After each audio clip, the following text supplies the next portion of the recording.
안녕하세요. 오늘은 맛지마니까야에 원한다면 경에 대하여 알아보도록 하겠습니다. 원한다면 경 바란다면 그대는 어떻게 살겠는가? 비구들이여, 만약 그대가 바란다면 사랑받고 존경받고 신뢰받기를 원한다면 무엇을 해야 하겠는가? 부처님의 목소리는 낮고 단단했습니다. 그는 바람에 대해 말하고 있었습니다. 사람이라면 누구나 마음에 품는 그 원한다면이라는 한마디 안에 숨어 있는 욕망과 진심. 첫 번째, 원한다면 그대는 어떻게 해야 하는가? 우린 모두 바란다. 사랑받길, 이해받길, 존중받길. 세상 속에서 조금은 빛나고 싶고 누군가의 마음에 좋은 흔적을 남기고 싶어 합니다. 하지만 부처님은 묻습니다. 그 바람이 그대를 자유롭게 하는가? 아니면 속박하는가? 그는 그저 원하지 말라고 말하지 않습니다. 대신 이렇게 말씀하셨습니다. 원한다면 먼저 계율을 지켜라. 행동을 맑게 하고 마음을 다스려라. 그래야 그대의 바람이 바람으로 끝나지 않는다. 그 말은 바람을 부정하지 않으면서도 그 바람이 진실한 수행으로 이어지는 길을 알려주는 말이었습니다. 두 번째, 계율을 지키는 것 마음의 뿌리를 세우다. 그대가 원한다면 계율을 흠없이 지켜야 한다. 이 말은 단순한 도덕의 강조가 아닙니다. 계율은 마음의 경계선입니다. 무엇을 넘지 말아야 하는지 스스로 아는 힘, 그게 바로 계율입니다. 거짓말을 하지 않고 다른 존재를 해치지 않으며 탐욕으로 남의 것을 탐내지 않는 마음. 그 마음은 남에게 잘 보이기 위한 착함이 아닙니다. 자기 자신을 맑게 하는 연습입니다. 그대가 자기 마음을 속이지 않는다면 세상은 그대를 신뢰하게 된다. 그래서 부처님은 이렇게 이어 말씀하십니다. 그대가 바란다면, 남들이 그대를 존경하길 바란다면 먼저 자기 마음의 그림자를 정직하게 보라. 세 번째, 말과 행동이 하나일 때 신뢰가 피어난다. 세상은 말보다 행동을 기억합니다. 하지만 행동보다 더 오래 남는 건 진심의 울림입니다. 그대의 말이 맑고 거짓이 없으며 남을 찌르지 않고 이간하지 않으며 쓸데없는 말을 삼가라. 이것이 언어의 계율입니다. 부처님은 입을 닫으라 하지 않으셨습니다. 대신 입을 여는 법을 배워라 하셨습니다. 말이란 칼이기도 하고 꽂히기도 하니까 그대의 입술이 누군가의 상처를 벌리지 않고 그 상처에 바람처럼 스며드는 말을 하게 된다면 그건 이미 수행의 한 형태입니다. 네 번째, 욕망의 불길을 다스리는 법. 그대가 원한다면 감각의 욕망을 잘 다스려라. 부처님은 인간의 욕망을 없애려 하지 않았습니다. 다만 그것이 그대를 삼키지 않도록 가르쳤습니다. 우리는 좋은 옷, 좋은 말, 좋은 인정에 약합니다. 누군가의 칭찬은 달콤한 향기 같아서 잠시 그 향에 취하면 본래의 마음이 흐려집니다. 그래서 부처님은 이렇게 말씀하셨습니다. 그대가 원한다면 감각의 즐거움이 그대를 끌고 다니지 않게 하라. 그대가 즐거움을 보고 즐거움을 붙잡지 않을 때 그대는 자유롭다. 이건 금욕이 아니라 균형의 가르침입니다. 즐거움이 오면 즐기되 그 즐거움이 사라질 때는 담담히 보낼 줄 아는 마음. 그게 중도입니다. 다섯 번째, 정진 바람을 길로 만드는 힘. 그대가 원한다면 게으름을 버리고 정진하라. 모든 바람은 행동이 없으면 허공에 흩어집니다. 부처님은 말씀하셨습니다. 그대가 바란다면 부지런히 깨어 있어라. 마음이 게을러지면 바람은 썩은 씨앗이 된다. 정진은 단순한 노력의 문제가 아닙니다. 그건 깨어있음의 습관입니다. 매일매일 자기도 모르게 무너지는 마음을 다시 일으켜 세우는 연습, 마치 쓰러진 연꽃이 다시 해를 향해 고개를 드는 것처럼. 6번째, 집중과 평정 마음의 한가운데 부처님은 이어서 선정을 말씀하십니다. 그대가 원한다면 마음을 한 곳에 머물게 하라. 마음은 늘 과거나 미래로 달려갑니다. 하지만 지금 여기에 머무를 때 비로소 고요가 깃듭니다. 명상은 단지 앉아서 숨 쉬는 것이 아닙니다. 그건 자기 마음이 어디로 흘러가는지를 지켜보는 일입니다. 생각이 일어나고 사라지는 걸 바라보다 보면 그 안에 나라는 실체가 없음을 깨닫습니다. 그때 오는 평화는 무엇과도 바꿀 수 없는 선물입니다. 7번째, 지혜 보는 눈을 얻는 것. 그대가 원한다면 지혜를 닦으라. 분별하지 않고 판단하지 않고 모든 것을 있는 그대로 보라. 지혜란 공부로 얻는 게 아니라 삶을 있는 그대로 보려는 용기에서 피어납니다. 좋은 일에도 나쁜 일에도 이건 나에게 이롭다 저건 해롭다라는 붙잡음과 밀침을 내려놓을 때 세상은 고요한 한 장의 그림처럼 드러납니다. 그때 비로소 우리는 사람이 아니라 존재로 살아가기 시작합니다. 8번째, 소망을 버릴 때 오는 자유. 그대가 원한다면 바람을 버릴 줄 알라. 이 문장은 역설적입니다. 원한다면 원하지 말라. 하지만 그 안엔 깊은 통찰이 있습니다. 진정한 자유는 무언가를 성취함으로 오는 게 아니라 무언가를 놓을 때 옵니다. 우리가 원하던 모든 건 사실 이미 있는 그대로의 삶 속에 있었습니다. 부처님은 이렇게 말씀하십니다. 그대가 원한다면 바람이 없는 마음을 바래라. 이 말은 곧 무소유의 가르침이자 충만한 비움의 선언입니다. 9번째, 사람들 속의 수행자. 부처님은 제자들에게 이렇게 말씀하십니다. 그대가 원한다면 세상 속에서 조화롭게 살아라. 다른 이들을 비난하지 말고 말없이 본을 보여라. 진짜 수행자는 산속 동굴에만 사는 사람이 아닙니다. 세상 속에서 흔들리지 않고 사람들 속에서 맑게 웃을 줄 아는 사람입니다. 그가 침묵할 때 그의 침묵은 편안하고 그가 말할 때 그의 말은 따뜻합니다. 그는 사랑을 베풀되 사랑받으려 하지 않습니다. 그는 존경을 받되 존경을 구하지 않습니다. 그가 그렇게 존재하는 것만으로 세상은 한결 부드러워집니다.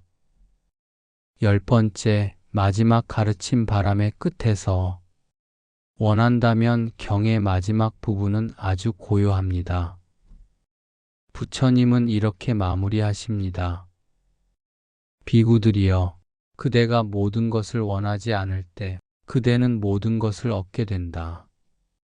그대가 소유하지 않으려 할 때 그대는 모든 것의 주인이 된다. 그 말은 모순 같지만 진리입니다.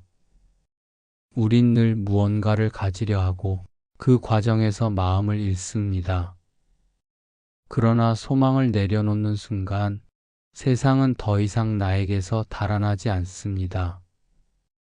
그때 비로소 그대는 세상을 있는 그대로 품을 수 있게 됩니다. 11번째, 지금 이 순간 그대에게. 이 경의 제목은 여전히 우리를 부릅니다. 원한다면, 그대가 원한다면 조금 더 선하게, 조금 더 맑게 살자. 그대가 원한다면 오늘 하루만이라도 진심으로 누군가를 이해해 봅시다. 하지만 그대가 진짜로 자유를 원한다면 그 모든 바람을 한번 내려놓아 봅시다. 바람조차 바람처럼 흘러가게 둘 때 비로소 마음은 고요해지고 그 고요함 속에서 삶이 본래부터 완전했음을 알게 됩니다. 부처님은 아무 말도 하지 않습니다. 그의 눈빛은 잔잔한 연못 같고 그 안엔 세상의 모든 슬픔과 기쁨이 함께 머물러 있습니다. 그분은 말하지 않아도 이렇게 전하고 있습니다. 그대가 바란다면 지금 이 순간을 온전히 살아라. 그것이면 족하다. 다음은 원한다면 경을 뇌과학 관점에서 살펴보겠습니다. 원한다면 경, 뇌 속의 부처님, 마음의 과학. 그대가 원한다면 그 마음의 뿌리가 어디서 오는지 보라. 첫 번째, 마음은 뇌가 만든 시다. 우리는 마음을 내 안의 나라고 부르지만 뇌과학은 이렇게 말합니다. 마음은 뇌의 활동이 만들어낸 하나의 현상이다. 즉, 우리가 사랑하고 분노하고 집착하는 모든 감정은 뇌의 전기적 신호와 화학물질의 합주입니다.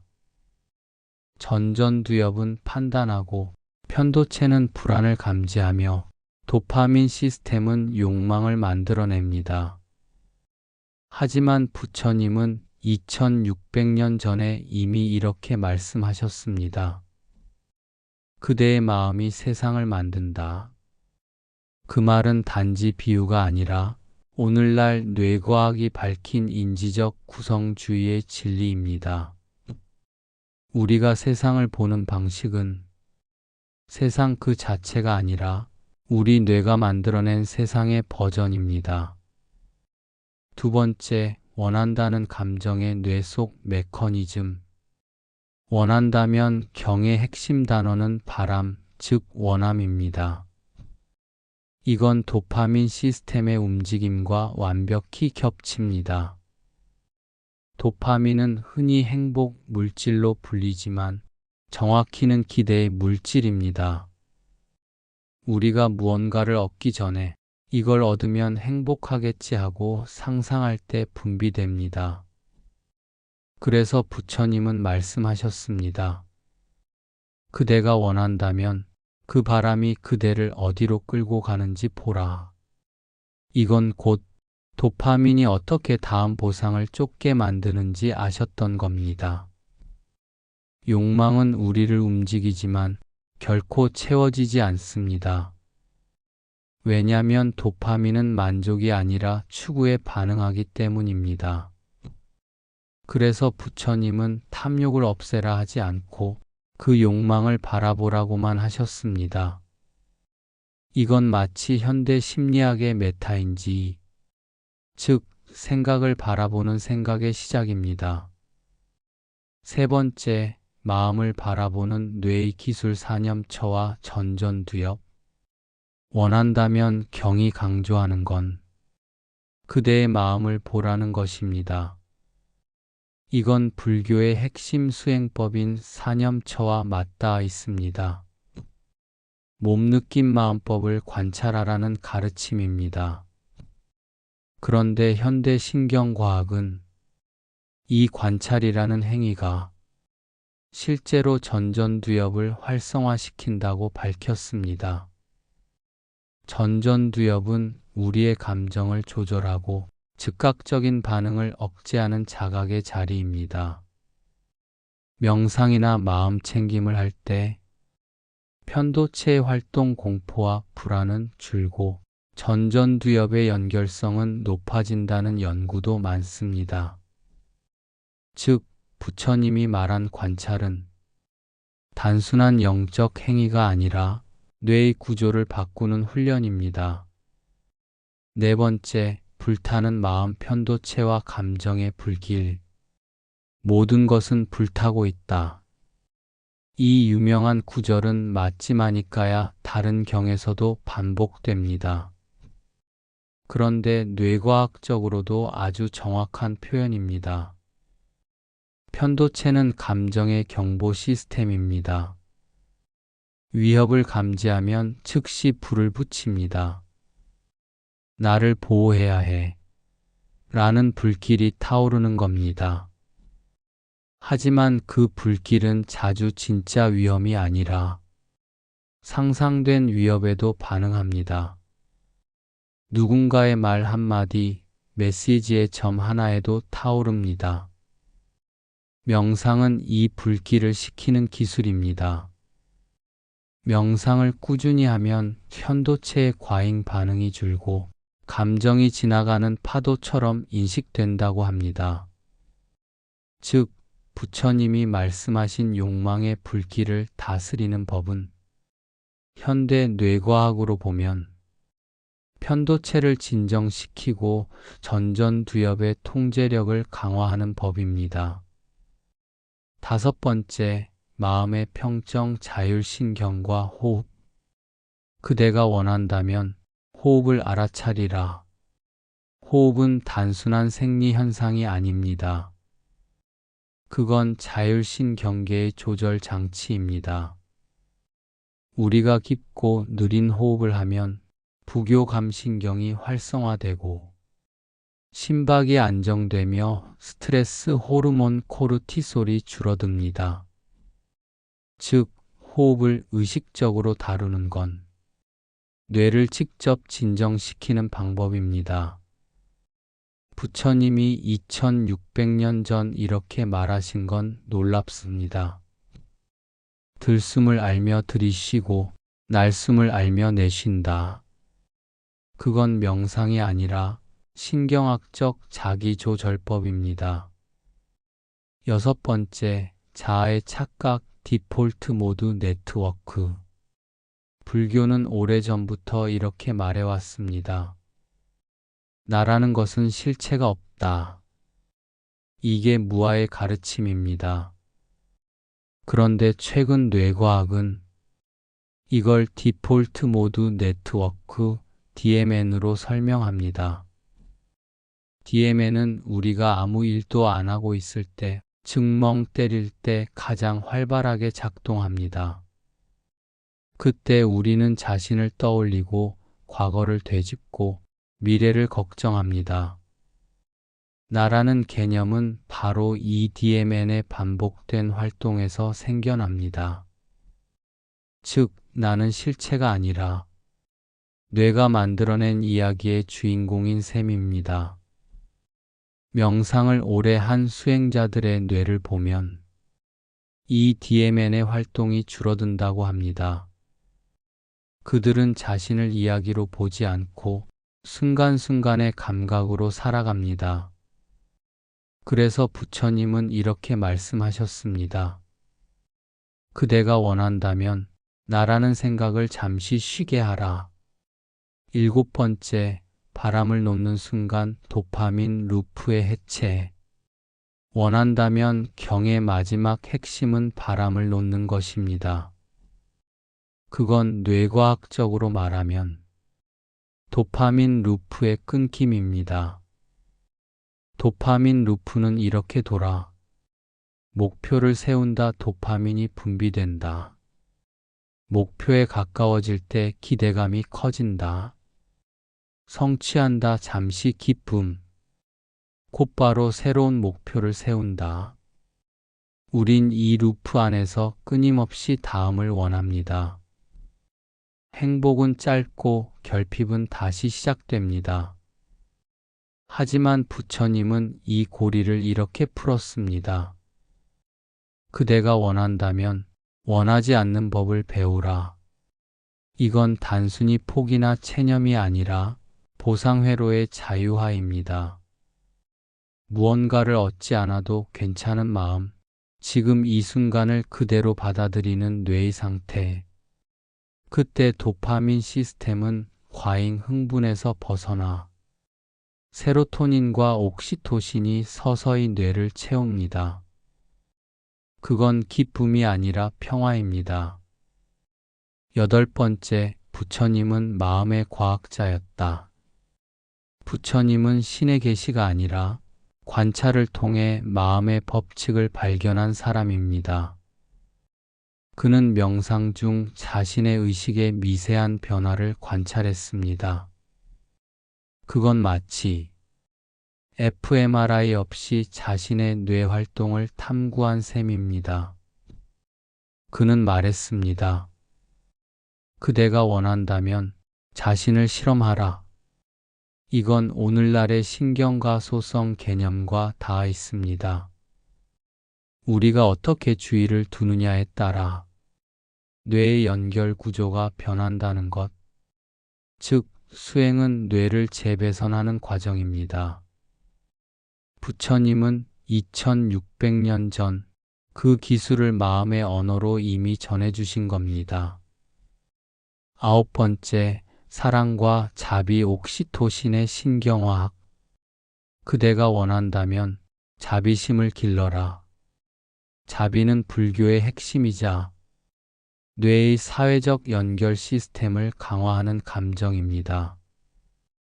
우리가 남을 공감할 때 전측 대상회와 미러 뉴런 시스템이 활성화되고 옥시토신이 분비돼 안정감을 느낍니다. 즉, 자비는 내가 남을 돕는 것이 아니라 내 뇌를 치유하는 과정입니다. 그래서 부처님은 자비를 설할 때 늘 고요했습니다. 그건 종교적 명령이 아니라 신경학적 사실이었습니다. 10번째, 멈춤의 과학. 지금 여기에 머무는 뇌. 명상, 관찰, 알아차림. 이 모든 수행의 본질은 멈춤입니다. 뇌는 늘 움직입니다. 하지만 우리가 멈춤을 경험할 때 알파파와 세타파가 안정적으로 흐르고 DMN의 소음이 줄어듭니다. 지금 이 순간이라는 감각이 선명해집니다. 그때 마음은 고요하고 시간의 흐름은 느려집니다. 그게 부처님이 말씀하신 그대가 원한다면 지금 이 순간을 온전히 살아라 의 과학적 의미입니다. 11번째, 결론. 마음은 뇌의 거울, 뇌는 마음의 그림자. 원한다면 경을 뇌과학적으로 살펴보면 그건 마음의 사용 설명서입니다. 계율은 전전두엽의 자기 통제, 명상은 편도체 억제, 무아는 DMN의 해체, 자비는 옥시토신의 활성화, 중도는 신경의 균형 상태. 결국 부처님이 말씀하신 건 뇌를 조화롭게 쓰는 법이었습니다. 그는 이렇게 말했습니다. 그대가 바란다면 자기 마음의 주인이 되라. 그렇지 않으면 마음이 그대를 부릴 것이다. 오늘날 심리학도 신경과학도 이 진리를 조금 늦게 도착했을 뿐입니다. 뇌의 침묵, 마음의 빛. 우린 모두 무언가를 원하며 살아갑니다. 성취를, 사랑을, 평화를. 그건 잘못이 아닙니다. 그건 뇌의 본능입니다. 하지만 부처님은 이렇게 속삭이십니다. 그대가 원한다면 원하지 않아도 괜찮은 마음을 길러라. 그 순간 도파민의 불길은 잠들고 세로토닌의 고요함이 피어납니다. 뇌는 잔잔해지고 마음은 투명해집니다. 그때 우리는 알게 됩니다. 원한다면 경이 말한 건 욕망을 버리라는 말이 아니라 욕망을 다루는 법을 배우라는 것임을. 그래서 오늘 우리 뇌의 언어로 다시 번역하면 이렇게 됩니다. 그대가 원한다면 뇌가 말하는 소리에 휘둘리지 말고 마음이 고요한 지휘자가 되어라. 그게 바로 맞지마니까야. 원한다면 경이 2600년 전부터 지금까지 우리 신경세포 속에 남겨둔 메시지입니다. 오늘도 들어주셔서 감사합니다. 다음에는 맞지마니까야의 5세 비유경으로 만나겠습니다.